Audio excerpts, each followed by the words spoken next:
जय माता दी। जय माँ कामाख्या। जय श्री महाकाल महाराज। आजकल मनुष्यों के ऊपर गुरु ऋण बहुत चढ़ रहा है। इस संबंध में हम चर्चा करेंगे। और गुरु ऋण चढ़ जाता है तो मनुष्य का भाग्य खराब हो जाता है गुरु ऋण चढ़ने से। क्योंकि मनुष्य निःशुल्क हर काम करवाना चाहता है और कोशिश करता है कि मेरा काम निःशुल्क हो जाए। चाहे वो हस्तरेखा देखने का काम हो, चाहे वो जन्म पत्रिका देखने का काम हो, चाहे पूजा पाठ करने का काम हो। कोशिश वो यह करता है कि कम से कम पैसे में, बिना मुझे कोई फीस दिए मैं पढ़ लूं, बिना कोई दक्षिणा दिए मैं पूजा पाठ का काम करवा लूं। तो इसका अर्थ यह है कि उस मनुष्य के ऊपर यदि उसका गुरु उच्च का है तो भी वह उसका गुरु ग्रह खराब फल देने लगता है।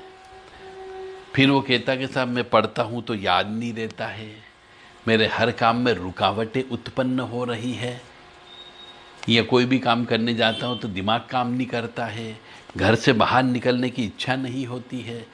तो इन सब का कारण एक ही होता है, गुरु ऋण।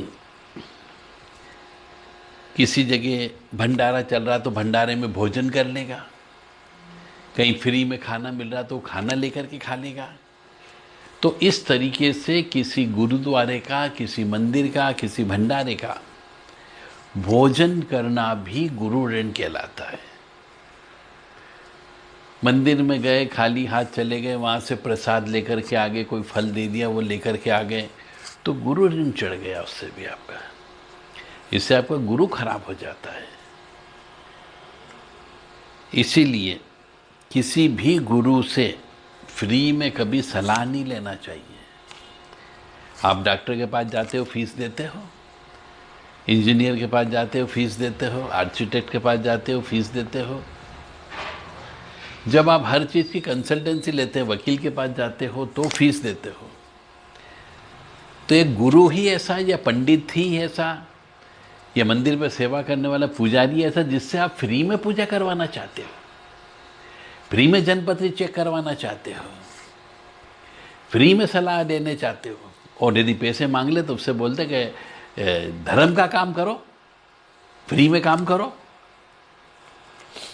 तो इसका अर्थ यह है कि मनुष्य, जो व्यक्ति इस प्रकार की हरकतें करता है, यानी कि मंदिर में जाकर के वहाँ का भोजन कर ले, भंडारा चल रहा वहाँ का भोजन कर ले, या फिर किसी से फ्री में पूजा करवा ले, फ्री में जन्मपत्री चेक करवा ले। आजकल ऐसे भिखारी बहुत हो गए जो हर चीज़ फ्री में चाहते हैं। और बड़े बड़े व्यक्ति, मैं तो उनको सबको भिखारी ही बोलूँगा। तो किसी भी बड़े व्यक्ति से फ्री में सलाह नहीं लेना चाहिए, फ्री में ज्ञान भी नहीं लेना चाहिए। और किसी गुरु से या गुरु तुल्य मनुष्य से, साधु, संत, त्यागी, तपस्वी, इनसे निःशुल्क आशीर्वाद भी नहीं लेना चाहिए। फ्री में आशीर्वाद भी नहीं फलेगा। गुरु ऋण चढ़ता है, इससे मनुष्य का भाग्य कमजोर हो जाता है। इसलिए मनुष्य को जब भी गुरु के पास जाए, कुछ न कुछ दक्षिणा, कुछ रुपया, अनाज, कुछ वस्त्र, कुछ मिठाई, आवश्यकता की वस्तु, ये सब देकर के ही उनका आशीर्वाद लेना चाहिए, उनसे ज्ञान लेना चाहिए, उनसे सलाह लेना चाहिए। परंतु आजकल जिधर देखो उधर, चाहे वो व्हाट्सएप हो, चाहे वो यूट्यूब हो, चाहे वो कोई भी ग्रुप हो, हर जगह फ्री में सलाह चाहते हैं। तो इससे उन मनुष्यों का गुरु खराब हो रहा है। और गुरु स्त्रियों का खराब हो जाता है। तो स्त्रियों का गुरु खराब होने से पारिवारिक जीवन खराब हो जाता है, पति से उसकी नहीं पटती है, घर में क्लेश होने लग जाता है। तो इसलिए भलाई इसी में है कि किसी से भी सलाह ली जाए तो आपको उसकी रिम्यूनरेशन, उसका जो प्रतिफल है वो अवश्य देना चाहिए।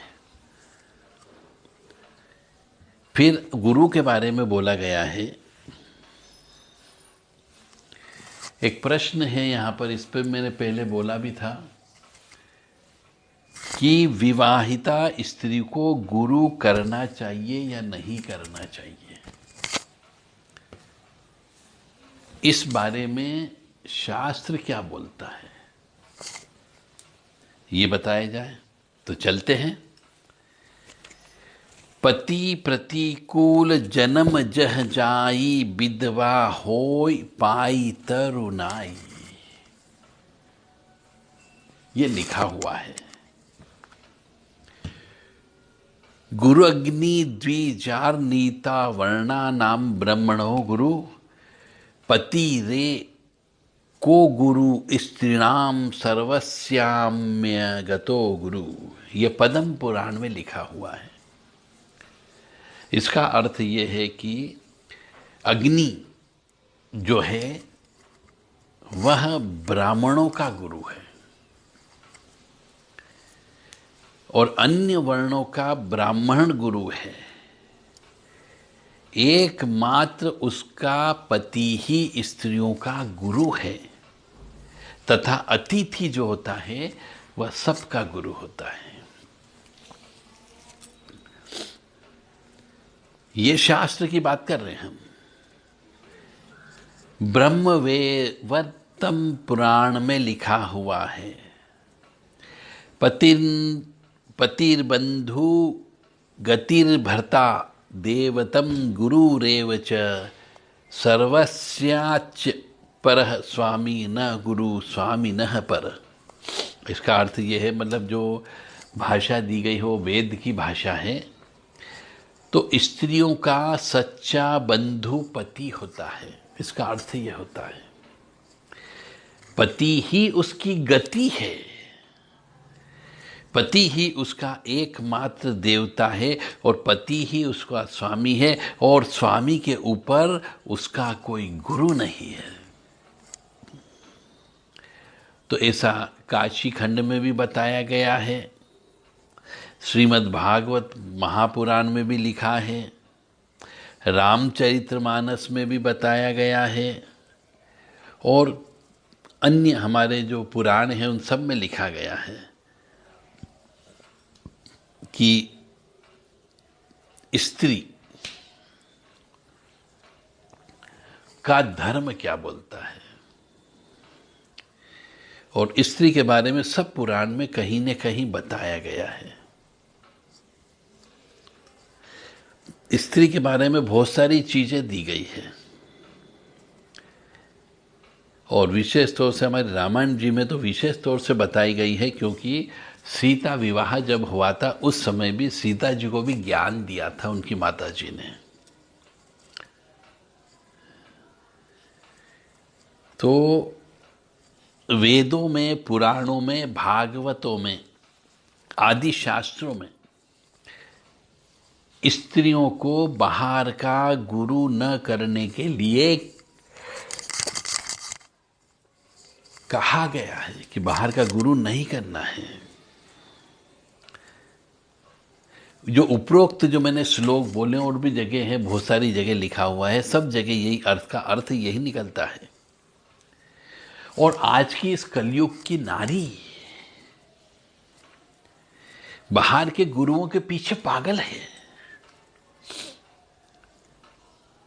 यानी कि वो उन गुरुओं के पीछे इतनी पड़ गई है पागलों की तरह कि उनके पीछे अपने पति की कड़े परिश्रम की कमाई भी लुटाती जाती है। और आजकल के जो ये सत्संग करते हैं बहुत से लोग, व्यास गद्दी पे बैठते हैं, इन लोगों ने इसकी दुर्दशा कर दी है। एक तो व्यास गद्दी का जो मतलब है उस मतलब का अर्थहीन कर दिया उनने। एक तो बाल खुले करके नहीं बैठना चाहिए, तो आजकल एक व्यास गद्दी पे बड़े बड़े बाल करके खुले करके बैठ गए, चोटी जैसे, लड़कियों जैसे, स्त्रियों जैसे। ना कोई क्रीम, ना कोई पाउडर, ना कोई लिपस्टिक, ना कोई फाउंडेशन, ये कुछ नहीं लगाना चाहिए। शेविंग भी नहीं कर सकते आप व्यास गद्दी पर बैठ करके। परंतु आजकल के जो तथाकथित जो कथावाचक हैं, वो व्यास गद्दी पर बैठने के पहले रगड़ रगड़ करके शेव करते हैं। तो ये क्या गुरु कहलाने लायक है? तो आजकल का जो सत्संग है, ये आध्यात्मिक ज्ञान की जगह एक तरीके का वो पांडाल जो होता है वो हो गया व्यवसायिक स्थल। जहां जहां भागवत जी होती है, व्यास जी गद्दी पर बैठते हैं, ढोल नगाड़े बजाए जाते हैं, भजन कीर्तन गा करके स्त्रियों को नचवाया जाता है। ये सब भागवत जी का स्थल नहीं है, वो सब एक व्यवसायिक स्थल बन गया है।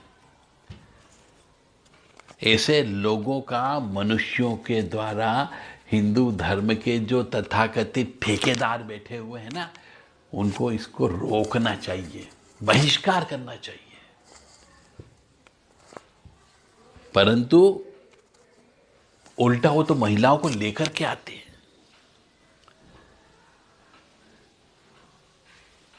तो गुरु करने के पहले देख लो कि वह गुरु जिन शास्त्रों का सहारा लेकर के ज्ञान दे रहा है, वह स्वयं उस पर कितना चल रहा है। हिंदू धर्म क्या बोलता है? सनातन धर्म यह बोलता है कि पति के रहते किसी को गुरु बनाने की इजाजत नहीं है। आप कोई भी समागम देख लो, वहां सबसे ज्यादा जो भीड़ रहती है वो औरतों की ही होती है, स्त्रियों की होती है, महिलाओं की होती है। परिवार वाले कोई नहीं जाते। वो तो कहते परिवार वाले जाए भाड़ में, मैं तो महाराज जी आए उनकी सुनने के लिए जा रही हूं, बाबा की सेवा करके मुझे मोक्ष प्राप्त करना है। तो जो शास्त्र में ऋषि मुनि लिख करके गए हैं, बड़े बुजुर्ग लिख करके गए हैं, मनुष्यों को उनका विशेष तौर से विवेचना करना चाहिए, पढ़ना चाहिए और सोचना चाहिए कि ऋषि मुनियों ने ऐसा क्यों लिखा।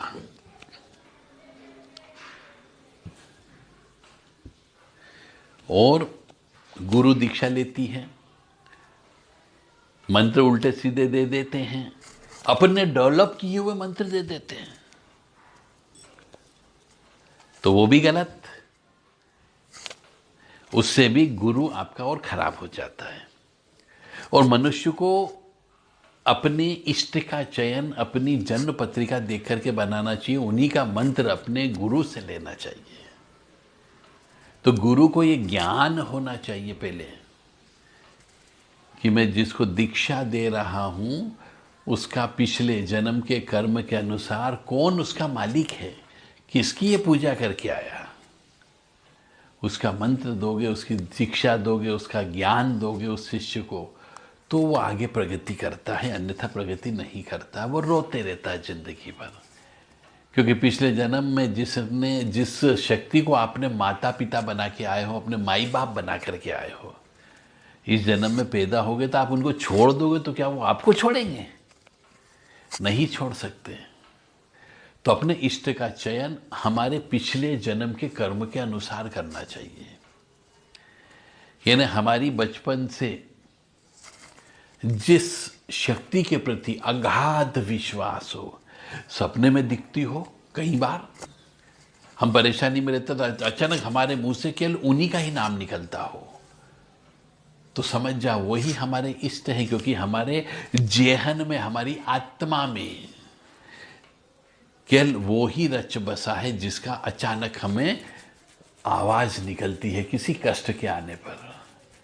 कोई बजरंग बली को याद करता है, कोई राम राम को याद करता है, कोई विष्णु को याद करता है, कोई काली माँ को याद करता है, कोई भैरव जी को याद करता है, कोई हनुमान जी को याद करता है, कोई गणपति जी को याद करता है। किसी किसी को गणपति जी के ही सपने आते ज़्यादा से ज़्यादा। तो उस व्यक्ति को समझ जाना चाहिए कि मैंने पिछले जन्म में गणपति जी की ही सेवा की, वही मेरे सब कुछ हैं। तो इष्ट का निर्धारण करना बहुत बड़ी बात होती है। कुछ लोग लगन देख करके इष्ट का निर्धारण करते हैं, कुछ लोग पंचम भाव देख करके भाग्य वो बताते हैं, इष्ट देवता बताते हैं, कुछ लोग नवम भाव देख करके भी बताते हैं, और कुछ लोग पंचम के स्वामी को देख करके उसका इष्ट देवता का निर्धारण करते हैं। ज्योतिष शास्त्र के अंदर बहुत गूढ़ रहस्य है। तो कोई भी मनुष्य गुरु दीक्षा ले तो उससे पहले अपने उस गुरु से, जिससे गुरु दीक्षा ले रहा है, अपनी पत्रिका चेक करवा करके इष्ट का निर्धारण करना चाहिए, फिर गुरु दीक्षा प्राप्त करना चाहिए, और गुरु जी को यथाशक्ति यथा योग्य सामर्थ्य के अनुसार दान धर्म अवश्य करना चाहिए। तो जन्म पत्रिका में पिछले जन्म के अच्छे कर्म और पिछले जन्म के पाप कर्म दोनों को देखा जा सकता है, और पिछले जन्म में आप किस चीज़ में ज़्यादा इन्वॉल्वमेंट होते थे यह भी देखा जा सकता है। उसी के आधार पर आप सीधी साधना करेंगे तो साधना में सफलता प्राप्त होती है। कोई इष्ट का चाहे आपको नाम मिल गया हो, इष्ट का पता भी लग गया हो, परंतु इस जन्म में आप जब जप करना चालू करेंगे तो आपके सामने कष्ट आना चालू हो जाते हैं। एक तो ऊपरी बाधा की वजह से, या फिर इस जन्म की ऊपरी बाधा हो गई तो वो भी आपको जप तप नहीं करने देगी अपने इष्ट का, और अपने पिछले जन्म में किए गए पापों का नाश करना पड़ता है, क्योंकि जब तक पाप रहेंगे आप अपने इष्ट से मुलाकात नहीं कर सकते। तो इसके लिए भी आपको गुरु के पास जाना पड़ेगा, वही आपको बताएगा कि पिछले जन्म में कौन कौन से पाप किए थे और उन पापों का प्रायश्चित क्या है। जब आप पापों का प्रायश्चित कर लोगे तब जाकर के आपके द्वारा की गई इष्ट की पूजा उस इष्ट तक पहुंचने लगेगी और आपके काम सफल होने लगेंगे। बहुत से मनुष्य कहते हैं, अरे साहब आपने जो मंत्र दिया मैंने तो 1 लाख जप कर लिया, 2 लाख जप कर लिया। कोई व्यक्ति बोलता मैंने 10 लाख जप कर लिया, परंतु आज तक जिसका जप दिया है आपने उनके दर्शन नहीं हुए, उन्हें आभास होता है मेरे को। तो क्यों होगा भैया? पहले तुम अपने पाप कर्म तो काटो, पाप कर्मों का प्रायश्चित कर्म करो, उनके मंत्रों का जप करो, उन जिसने श्राप दिया है, जिस ग्रह से आपको कष्ट मिलेगा उस ग्रह से संबंधित जप करें, तप करें, हवन करें, तर्पण करें, मार्जिन करें, दान धर्म करें, और उस ग्रह से संबंधित अपनी सामर्थ्य के अनुसार अनुष्ठान अवश्य करना चाहिए, तो आपको पूर्ण फल की प्राप्ति होगी। तो इस प्रकार से गुरु ऋण कभी भी अपने ऊपर नहीं चढ़ाना है, अन्यथा कष्ट की प्राप्ति और बढ़ जाती है। अब बृहस्पति के फल अच्छे कैसे करें? मान लो आपको गुरु खराब है तो धर्म स्थान पर बैठने वाले बहुत से भिखारी लोग होते हैं, चाहे लड़का हो, लड़की हो, बच्चा हो। गुरु की शरण में बैठे हुए जो व्यक्ति हैं यानी भिखारी, जो मंदिर के सामने बैठते हैं, वह सब बृहस्पति के शिष्य कहलाते हैं। तो बृहस्पति के शिष्य गुरु महाराज को यानी मंदिर में जाकर के पहले प्रसाद चढ़ा दो, जो प्रसाद बचे वो वहाँ पे बांट दो, तो इससे गुरु भी प्रसन्न होगा, केतु भी प्रसन्न होगा, और दोनों के अच्छे फल मिलने लग जाएंगे। इस तरीके से गुरु को अच्छा भी कर सकते हो। अपने घर में जो बड़े बुजुर्ग रहते हैं उनकी सेवा करो, किसी वृद्धाश्रम में जाकर के दूध हो गया, मिठाई हो गया, वस्त्र हो गया, ये दान करो, क्योंकि वृद्ध व्यक्ति जितने भी होते हैं वह सब बृहस्पति कहलाते हैं।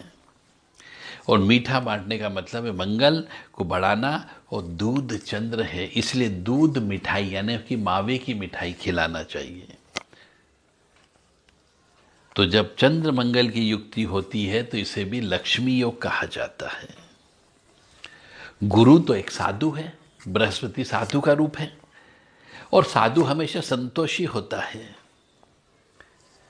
तो एक बूढ़ा आदमी केवल अपना पेट भरने के लिए उसको भीख मांगता है वो, बाकी ज़िंदगी भर उसने कमाई करी ही है, उसे अपनी चमक दमक से मतलब नहीं होता, बस वो तो बुढ़ा हो गया अब काम नहीं कर सकता है तो भीख मांगने बैठ गया कि उसका पेट भरा जाए।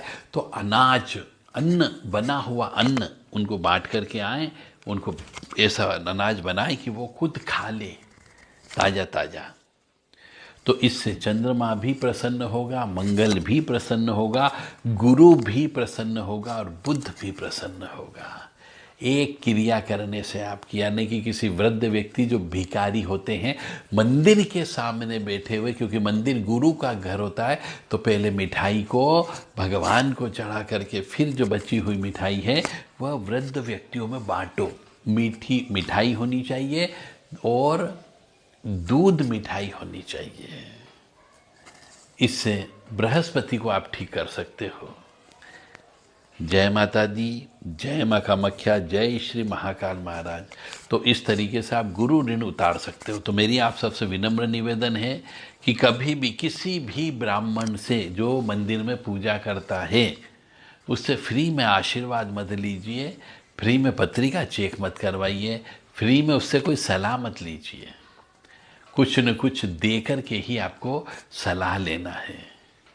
किसी भी बड़े व्यक्ति से यदि आप ज्ञान प्राप्त करते हैं जो गुरु की पदवी पर पहुंच चुका है, उससे भी यदि कोई सलाह लेते हैं तो निःशुल्क सलाह नहीं लेनी चाहिए, क्योंकि इससे आपका गुरु ऋण चढ़ता है। यदि गुरु अच्छा है तो वो आपको सामान्य फल देने लगेगा, और ज़्यादा ऋण चढ़ गया तो वो नीच का फल देने लग जाएगा।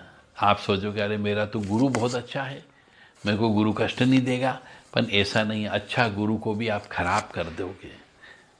तो मेरी आप सबसे विनम्र निवेदन है कि अपने ऊपर गुरु ऋण न चढ़ाए। गुरु से जो भी ज्ञान प्राप्त कर रहे हो उनको उचित रिम्यूनरेशन दें, और यदि नहीं दे सकते तो मंदिर में जाकर के नारियल चढ़ा दें, मिठाई चढ़ा दें और बड़े बुजुर्ग व्यक्तियों में बांट दीजिए।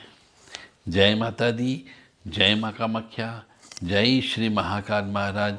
ओम मृत्युंजय महादेव त्राहि मां शरणागतम, जन्म मृत्यु जरा व्याधि पीड़ितम कर्म बंधने। ओम मृत्युंजय महादेव त्राहि मां शरणागतम, जन्म मृत्यु जरा व्याधि पीड़ितम कर्म बंधने। ओम ग्राम ग्रीम ग्रोम स गुरुवे नमः। ओम ग्राम ग्रीम ग्रोम स गुरुवे नमः। ओम ग्राम ग्रीम ग्रोम स गुरुवे नमः। ओम ग्राम ग्रीम ग्रोम स गुरुवे नमः। ओम ब्रह्म बृहस्पते नमः। ओम ब्रह्म बृहस्पते नमः। ओम ब्रह्म बृहस्पते नमः। ओम ब्रह्म बृहस्पते नमः। ओम ब्रह्म बृहस्पते नमः। ओम ब्रह्म बृहस्पते नमः। ओम ब्रह्म बृहस्पते नमः।